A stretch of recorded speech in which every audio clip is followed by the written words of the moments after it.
this is DanMumm. I'm excited to bring you this special mini course.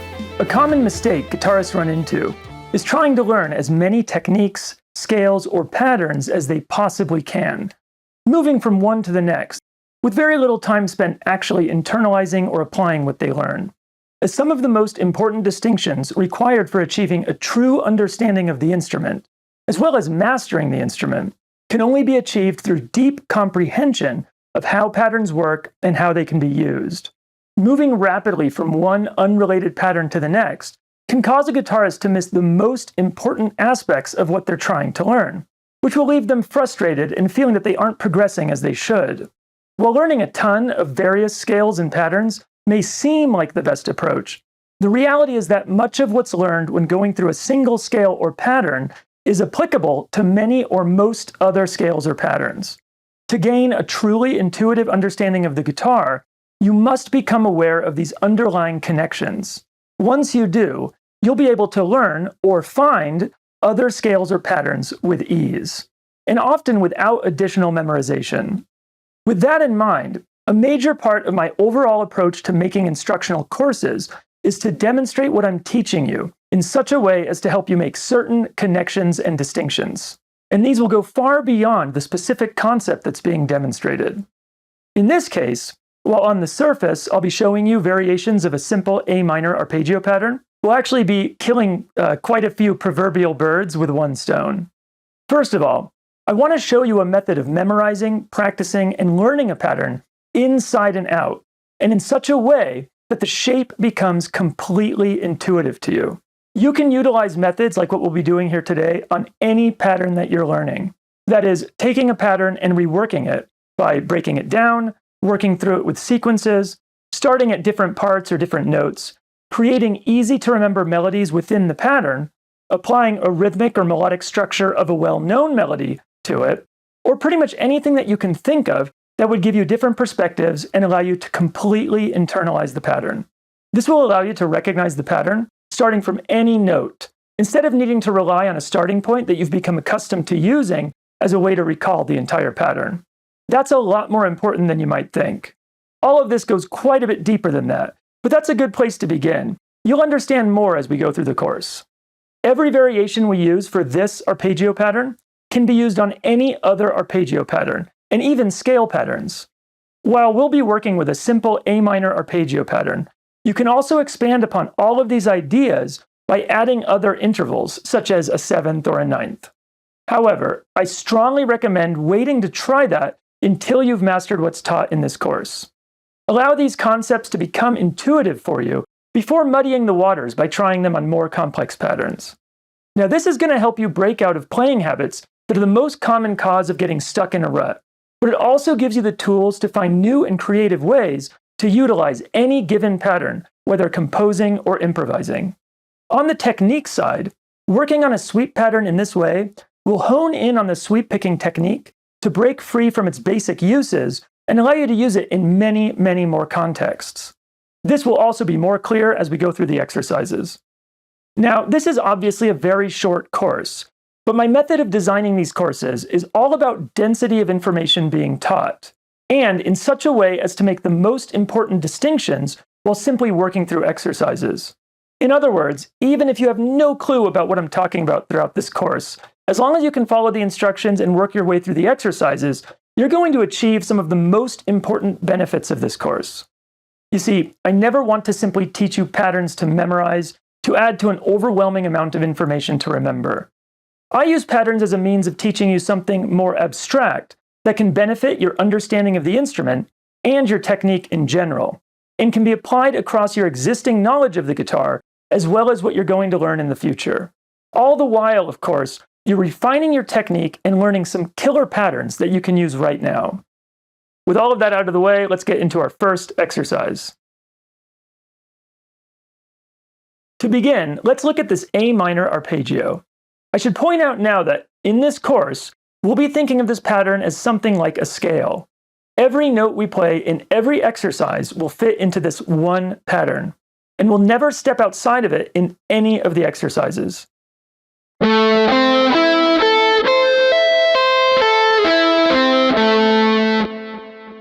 This is one of the most popular types of sweep arpeggio patterns, and it's usually played simply going up the pattern and back down again. Today, we'll be doing quite a bit more than that. For starters, let's look at what this pattern is. The A minor arpeggio is made up of the triad A, C, and E. The A is the root, the C is the third, a minor third in the case of a minor triad like we have here, and the E is the fifth. This pattern is very direct, as it's simply made up of 2 octaves of the A minor triad played in succession. Basically, that's the same 3-letter notes, A, C, and E, being played twice, first in a lower octave and again in a higher octave. Take a look.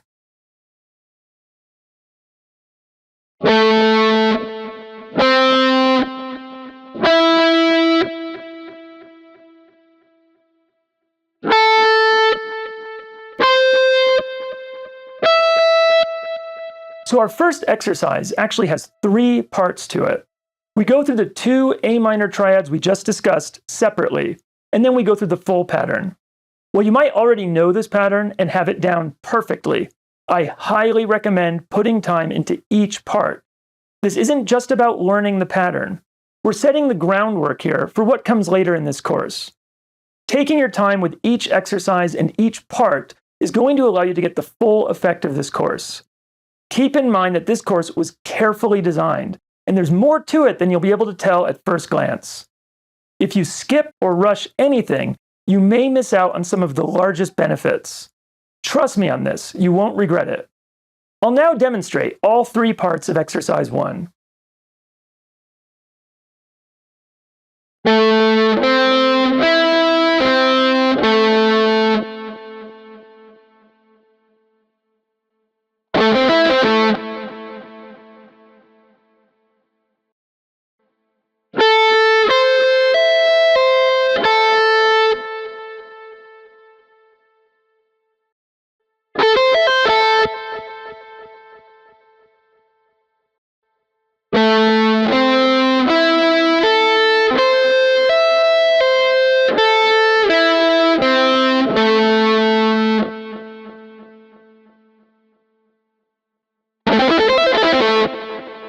Make sure to pay close attention to the fingering and picking direction that you can find on the tabs. You'll notice that sometimes you must skip back over a string when changing pick direction. This is a really important part of sweep picking, and you should put in as much time as you need to get comfortable with it. It's also going to be very important for later exercises in this course. Note that we'll be using a hammer-on and a pull-off on the first string, so there are actually only 3 picked notes in part 2. This next exercise is also pretty simple. We're just going to play through 2 3-string patterns that we didn't focus on in the first exercise. However, this covers something very important. That is, sections of patterns that are often overlooked as potential harmonic alternatives or alternative starting points. It's also going to be our segue into sequencing. Now, these are inversions of the triad. The first part starts on the 3rd, goes to the 5th, and then the octave of the root. Part 2 starts on the 5th interval, goes to the octave of the root, and then an octave of the 3rd. On part 3 of this exercise, we'll be combining both patterns together, now as a very short sequence. Take it slowly at first and watch the picking direction carefully.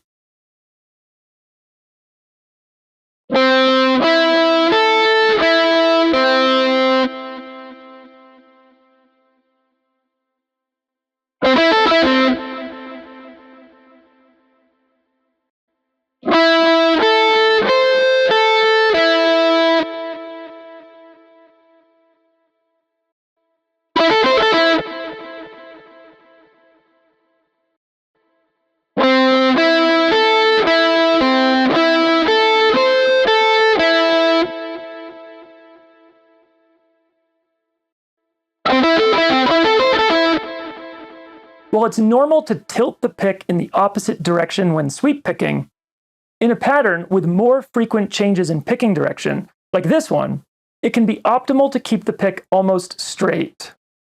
Here's the angled pick. Here's more of a straight up and down pick. Pay especially close attention to the picking direction changes on part 3, as it's slightly different from what's played in parts 1 and 2. Now we're going to get into sequencing. In part 3 of the last exercise, we played 2 iterations of a 5-note sequence. You're likely already familiar with sequencing scales, and this is basically the same idea. If you're not familiar, a sequence is a method of playing through a pattern, such as a scale, or an arpeggio in this case, using a repeated abstract pattern for each note of the original scale, or again, arpeggio. While that might sound complicated, it's actually pretty simple in practice. Let's say we want to use a simple 3-note sequence in an A minor scale. The abstract pattern would simply be playing 3 notes in order. So we'd start by positioning ourselves at the first note of the scale, and then simply play the first 3 notes of the scale. That would be the first iteration of the sequence. Then we'd start on the second note of the scale, and play 3 notes up the scale, starting from there. So you'd play the second note of the scale, the third note of the scale, and the fourth note of the scale. That pattern of playing 3 notes in order, ascending, is the abstract pattern. Basically, for a simple 3-note sequence, you'd take that pattern and apply it to the entire scale. So you'd play 3 ascending notes in order for each note of the scale. Let me demonstrate.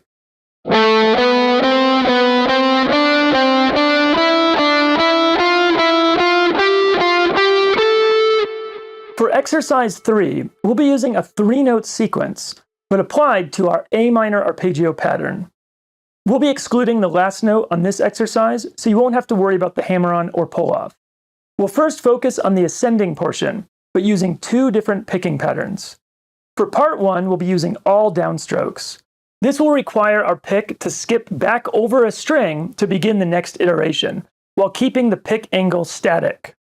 This method is more efficient for this exercise, and if you're already well practiced with sweeping, you're going to find this more natural. However, in some contexts, this method can actually create a disadvantage, and it's important that you're not dependent on it. Now for part 2, we'll be using downstrokes, but changing to a single upstroke when we change to the next iteration of the sequence. With this picking pattern, we'll need to keep the pick at more of a straight angle to allow for fluid transitions between picking directions. Now this method is usually more challenging at first, and it's not as efficient as the first method in many contexts. This picking method is most effective in patterns where sweeping happens in short bursts, combined with other techniques, or in complex patterns that shift picking direction frequently or unevenly. It also overlaps with economy picking in certain situations. However, this is something that you're going to want to independently get comfortable with, so that it's ready when you need it. When you're sufficiently comfortable with both, you'll naturally use whichever is more efficient in any given context.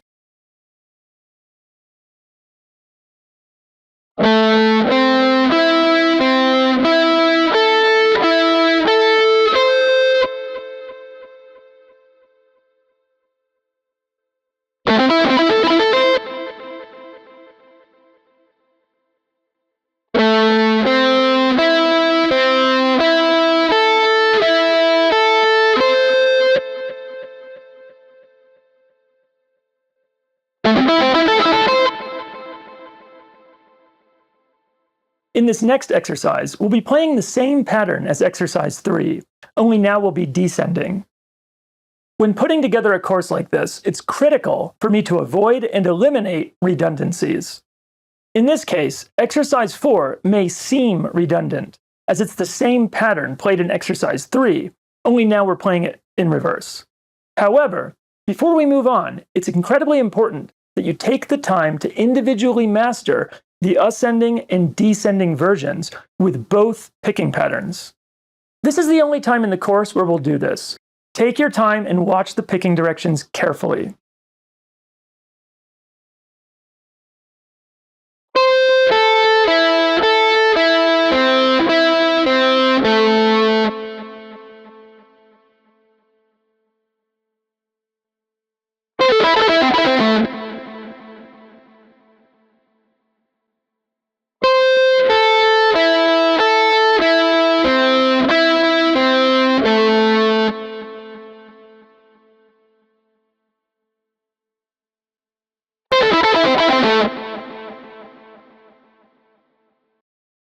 Now, we're going to look at one more straight sequence. Only this time, we'll use all the notes of the pattern. It's important to point out the near infinite variety of possible sequence patterns that you could come up with. Using a normal scale or a longer or more complex arpeggio pattern, it gives you a lot of room to get really creative with developing sequences. The abstract pattern of a sequence can literally be anything. It can go up the scale and back again, down and up, repeat notes, or even skip around the scale within each iteration. You could use 2 notes, 3 notes, 4 notes, even 10 notes or more, whatever you want per sequence iteration. The abstract pattern can even have a special rhythm to it as well. And that's as opposed to playing straight 8ths or 16ths or some type of triplet as we'll be doing here. You can even use a melody as an abstract pattern and sequence it through a scale. As you could probably tell, sequence is something that's large enough to deserve its own specialty course. For the sake of this short course, we won't be getting deeper into it. Now, we worked with a 3-note sequence in exercises 3 and 4. Now we'll be doing a 6-note sequence. This sequence has something a little more interesting, though. First, it gives us an even 6 notes, which works perfectly for 4/4 time when played as triplets. But the 6th note is actually a repeat of the 5th note. This is a way to get a pretty cool sound, but it also dramatically affects the picking pattern.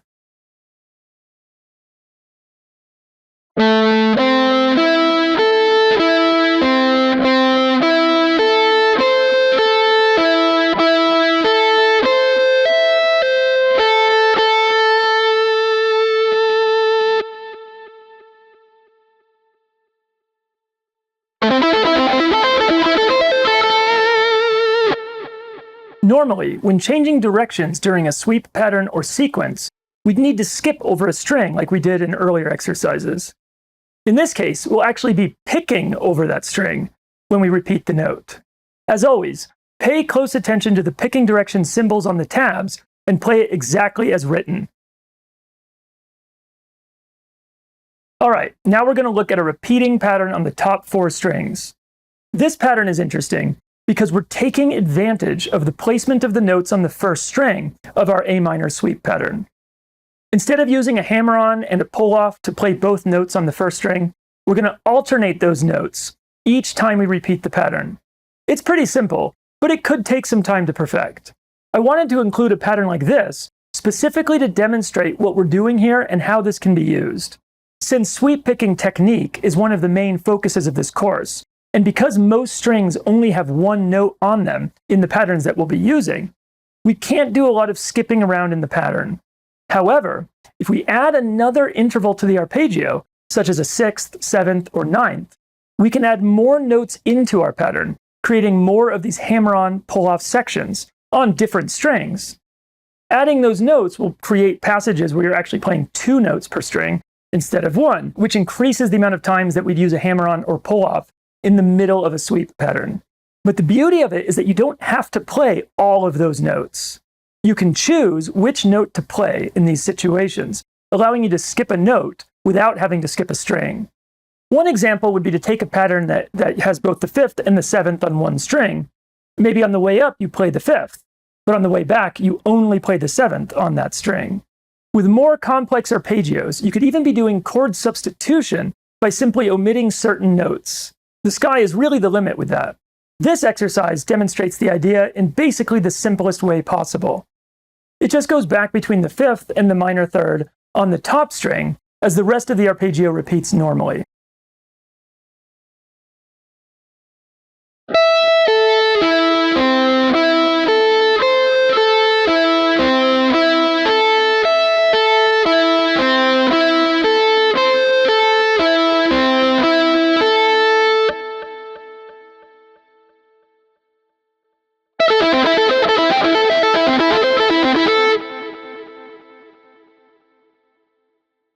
Now let's look at a couple more simple changes that actually have far-reaching potential for application. In this case, instead of starting on the lower octave of A, we'll actually be starting on the higher A. We'll still be playing the full A minor arpeggio pattern, only the starting point is changed. This is highlighted by the fact that we're using a quarter note at the start of each repeating section, and then 16th triplets for the rest of the notes. This also changes the point in the pattern, where you would change direction from ascending to descending. And this causes you to repeat some notes of the pattern before having played all of them. That alone can be used for a variety of effects. I recommend trying the same idea with other notes in the arpeggio. In other words, try starting on maybe the second or the third note of the overall pattern instead. With this in mind, you'd shift the entire pattern so that you're never skipping a string or note, but you're starting on a different note and then playing the rest of the full pattern. However, the change in rhythm is equally as important to pay attention to. Changing how a sweep pattern is expressed rhythmically can be the difference between a good solo and a fantastic solo. This can be used to break up the pattern in a way that gives it more of a melodic feel, or it can be used to create a groove or a texture. Just imagine syncopating a sweep arpeggio, for instance. Now, we'll have more examples of what can be done with the rhythm in the coming exercises. It's absolutely worth playing around with, trying different rhythms to fit an arpeggio shape in a certain time signature. It's a great exercise and method of practicing a sweep pattern, but it's also invaluable to know for working out parts and/or writing solos. Now, we're using 16th triplets here, and if that seems too fast for you right now, don't worry. Just get it down to a comfortable speed at first.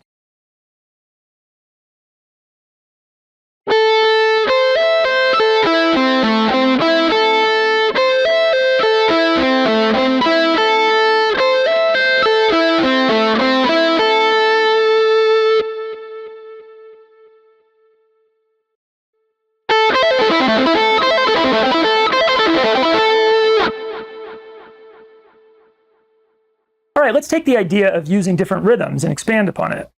This exercise uses a combination of 8th and 16th notes. This gives the pattern a certain groove feeling to it. It kind of rocks back and forth. You'll notice a repeating rhythm here, with 1/8 note followed by 2 16th notes. That happens a few times, and then we have 4 16ths in a row. And that larger rhythmic pattern remains the same for the first 3 measures, changing only as it comes to an end in the 4th measure. Take a moment to really look closely at the notation above the tabs and find that rhythmic pattern. The first 3 measures of this pattern could be looked at as something like a complex sequence. As always, pay close attention to the picking direction on the tab. If there's a picking pattern you'd rather use for any of these patterns, that will be fine, but wait to do that until you've gotten these down.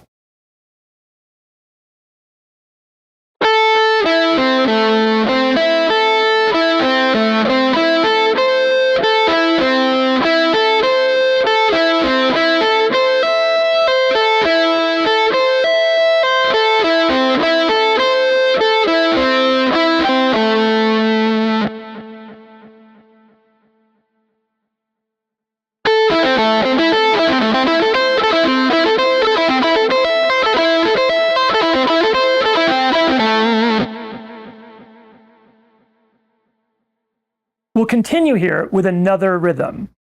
This exercise uses rests instead of changing the rhythmic value of the notes. By doing this, we can get an overall rhythm and feel to the exercise, but we're also using the pattern now to play a distinctive melody. This is a great example of what can be done with a simple arpeggio pattern, beyond simply playing the notes of the arpeggio. Even though there are only 3 letter notes in this entire pattern, using the rests and creating a rhythm in this way turns it into a clear melody. You may also notice that this exercise is in 5/4 time, but that doesn't increase the difficulty in this context. Just work through it like you would anything else.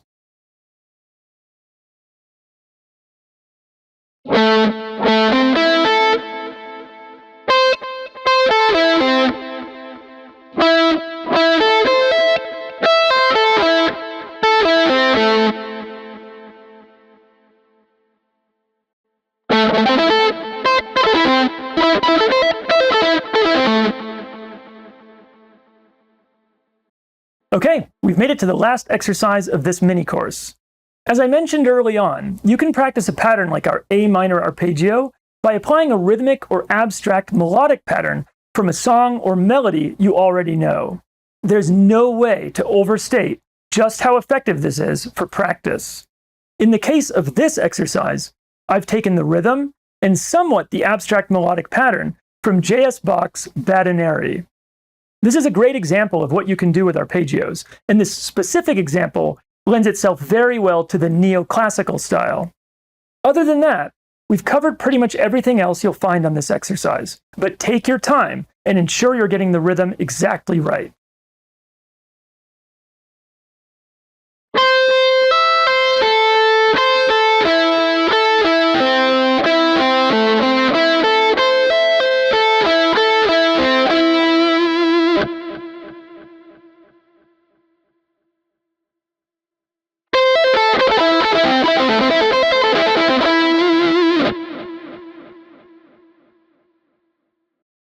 All right, you made it to the end. Congratulations. I hope you really put the time in to practice these patterns and followed the instructions to get the most out of this mini course. If you haven't done that yet, or maybe you like to go through a course a couple times, I recommend taking your time with each exercise with the metronome. The trick is always spending a lot of time practicing, usually using an optimized practice approach, such as with a metronome, where you gradually increase the speed as you master the pattern at each tempo. Thanks for joining me, and I hope to see you again soon.